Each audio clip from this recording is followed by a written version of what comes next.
continuación vamos a resolver este problema que trata sobre una máquina de Atwood. Vamos a leerlo. Dice, en la figura M1 es igual a 20 kilogramos y alfa igual a 53.1 grados. El coeficiente de fricción cinética entre el bloque y la rampa es de μk igual a 0.40.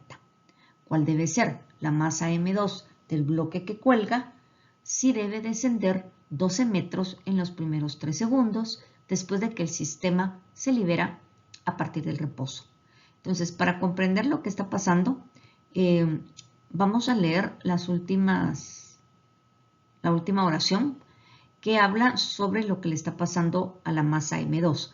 Y básicamente lo que nos dice es que aparentemente como que alguien estaba sosteniendo la masa M2, de repente la suelta y entonces M2 empieza a descender.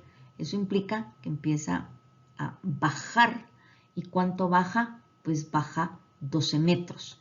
¿En cuánto tiempo? En 3 segundos. Y nos aclara también que parte del reposo. Como M2 está bajando, entonces podemos pensar que M1 está subiendo acá a través de la rampa. ¿El desafío cuál es? El desafío es encontrar la masa M2. La estrategia que vamos a utilizar es la siguiente. Como tenemos todos los datos suficientes sobre el recorrido de M2, podemos utilizar nuestras ecuaciones de cinemática para poder encontrar la aceleración del bloque. Lo malo es que no me están preguntando la aceleración del bloque 2. Lo que me preguntan es la masa del bloque 2. Pero si yo encuentro la aceleración utilizando cinemática y recuerdo mi segunda ley de Newton, puedo encontrar la masa M2. ¿Cómo es esto? Bueno, yo sé que la aceleración de un cuerpo es proporcional a la fuerza neta aplicada sobre él dividida su masa, o sea, proporcional a la fuerza neta aplicada sobre él e inversamente proporcional a su masa. Así que si yo encuentro la aceleración de la masa 2, puedo plantear segunda ley de Newton, relacionar la fuerza aplicada sobre esa masa y de esa forma puedo encontrar el valor de la masa. Así que la estrategia va a consistir en utilizar cinemática para encontrar la aceleración, utilizar mis diagramas de cuerpo libre para encontrar esta fuerza neta y a través de la segunda ley de Newton relacionarlos y encontrar la masa M2. Para hacer el diagrama de cuerpo libre de la masa M1, primero vamos a dibujar nuestro eje de referencia. Para dibujar el eje de referencia, lo que tenemos que tener claro es el movimiento del sistema. Entonces, como sabemos, la masa M2 va a ir hacia abajo, va cayendo, y la masa M1 va hacia arriba, se va deslizando sobre el plano inclinado. Entonces, nuestro eje tiene que ir acá inclinado, ¿sí? Vamos básicamente a colocar acá el eje X. ¿Por qué? Porque esto garantiza que en este caso particular, sobre todo, que tenemos una aceleración, que la aceleración quede justo alineada con el eje X, ¿de acuerdo?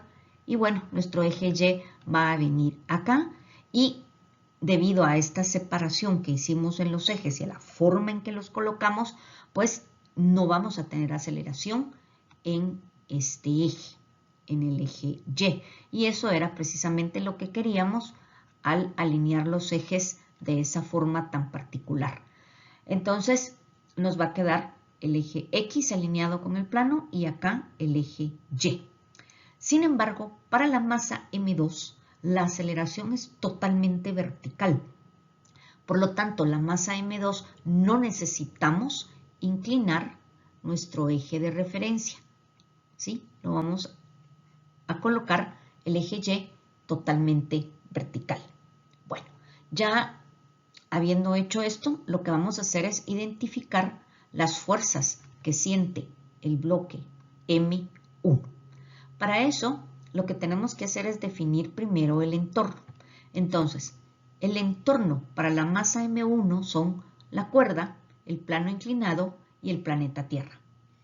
Para la cuerda, que es esta que está acá, lo que pasa es que hace que la masa M1 sienta una tensión T.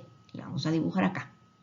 Luego, debido a que tiene contacto con el plano inclinado, acá vamos a sentir dos fuerzas como consecuencia de esta interacción.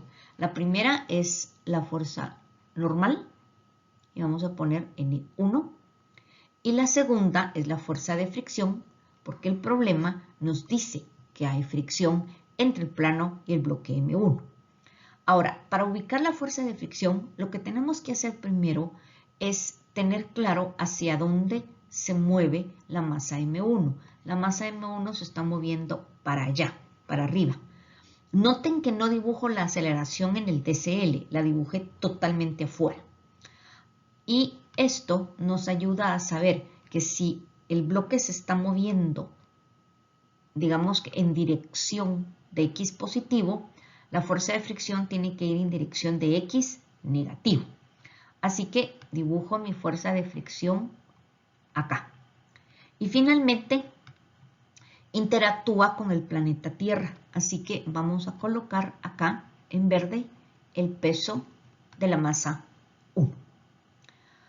Finalmente necesitamos ubicar el ángulo que el peso forma con el eje Y.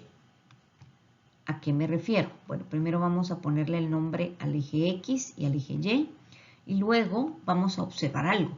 La tensión está sobre el eje X, la normal está sobre el eje Y, la fuerza de fricción está sobre el eje X negativo, pero el peso nos quedó acá en medio del cuadrante.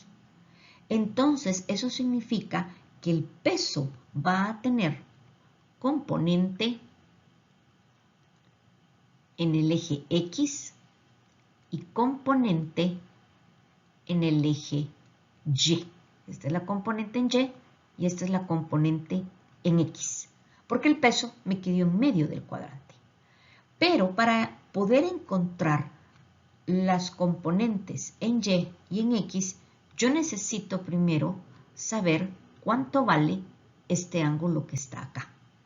Y entonces, para eso, lo que me va a ayudar es orientarme y saber que el eje X está alineado con la hipotenusa del plano, ¿sí? De manera que el ángulo que yo veo acá es mi ángulo alfa. Tristemente, este ángulo no me sirve para descomponer el peso, pero me va a ayudar a encontrar este ángulo.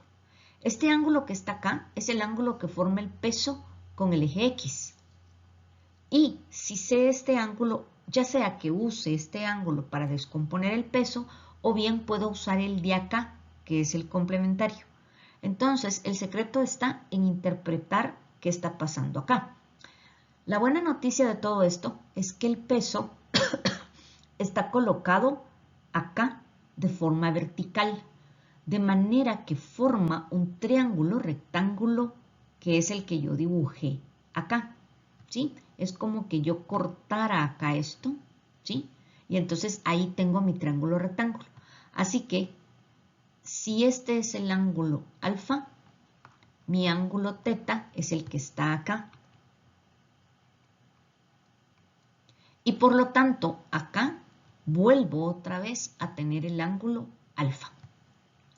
Noten entonces cómo, usando este triángulo rectángulo, pude encontrar que este es mi ángulo alfa, que este es el ángulo teta, que en este caso sería 90 menos 53, y que entonces de este otro lado tengo el ángulo de 53.1 grados. Así que ya encontré el ángulo que yo necesitaba y a continuación me voy a pasar a hacer el DCL de M2. M2 tiene contacto acá con una cuerda, así que también siente una tensión T, que es la que voy a dibujar acá, y también tiene contacto, interactúa, con el planeta Tierra y debido a esa interacción siente el peso 2. Ya estamos listos entonces para plantear la segunda ley de Newton.